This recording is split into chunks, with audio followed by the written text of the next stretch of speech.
Canada is in a housing crisis. Many of us feel it directly through the pressure of rising housing costs or the precarity of renting. But what you wouldn't know from the headlines is that this housing crisis is deeply uneven along racial lines. I'm Véronique Sioufi, racial equity researcher and policy analyst with BC Policy Solutions. We've heard repeated promises from legislators that this crisis will be solved, that homelessness is not reflective of our Canadian values. But the problem is that governments treat the housing crisis as if it were uniform. But for many Indigenous and racialized communities, the crisis isn't new. It's a long-standing reality that's only worsening. Yet, when these communities call for race-conscious housing policy, they're told there's not enough data. So with the Canadian Network for Equity and Racial Justice, we reviewed the evidence. We brought together census data, government reports, and community research to ask, how does racism, past and present, shape who gets housing and who gets shut out? And how can policy be redesigned to close these inequities? All along the housing continuum, from the housing market to the rental market to being unhoused, the racial disparities are stark. Homeownership rates are lower for Indigenous and racialized people. Black, Arab, and Latin American households have home ownership rates more than 26 percentage points below the national average, and over 30 percentage points below white households. Among Indigenous peoples, the gaps are even more severe. Inuit households, for example, are nearly 47 percentage points behind, and First Nations about 34 percentage points behind.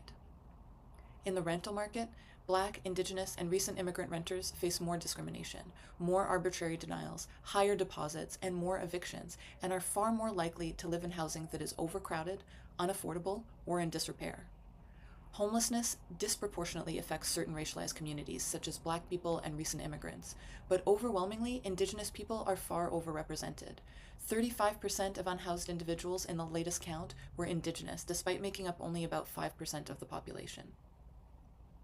The racial housing gap in Canada is not an accident of the market. It's rooted in colonial policy.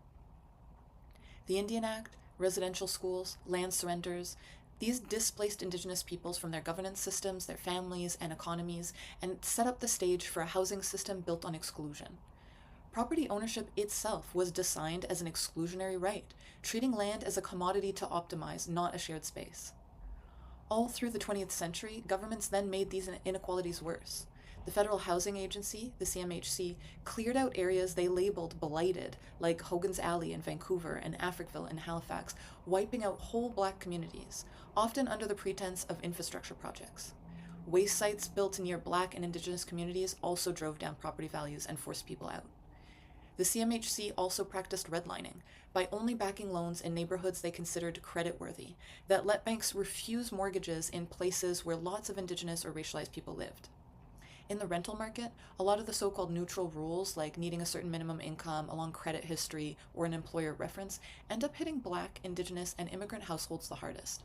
On paper, provincial human rights codes say landlords can't discriminate, but in practice it usually only gets dealt with either after the fact or not at all, and the burden is on tenants to prove it, often without much legal help. Take all this together, and we're seeing a through line, from federally financed bulldozers to today's algorithmic credit filters. Canada's housing system has repeatedly translated racial hierarchy into bricks, deeds, and postal codes. When people push back on distinctions-based policy by saying that it's not neutral policy, that it's ideological, we have to remember our housing policy is already ideological, and that ideology is settler colonialism. It's capitalism built on white supremacy, whether the government wants to admit it or not. So we need to decide what ideology we actually want our housing policy to reflect. Canada has recognized that housing is a human right in law, but rights don't enforce themselves, they have to be acted on. Now, of course, increasing the supply of housing is part of the solution, we all agree on that. But the real question is, how do we make sure new development doesn't just repeat the same old patterns of colonial dispossession and racial segregation? How do we ensure that public funds actually help who needs it most? The literature is clear, we need a structural shift.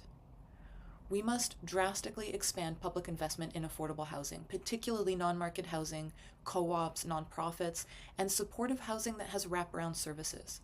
We need stronger tenant protections and proactive enforcement of landlord responsibilities. And to drive that accountability, we need better disaggregated race-based data, supported by clear definitions of discrimination. And we need to be measuring outcomes, not just the number of units. And across all of this, Indigenous self-determination has to be central.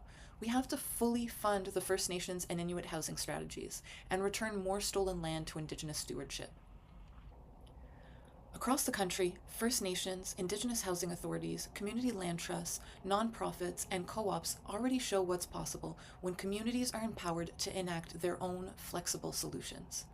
Investing in these models is not only about justice, it's also about prosperity. Investing in stable, appropriate housing reduces the cost of policing poverty and of emergency supports, while giving more people the chance to work, to learn, and to contribute. That means stronger local economies, more innovation, more spending power, and ultimately more revenue to reinvest in the services and infrastructure we all rely on.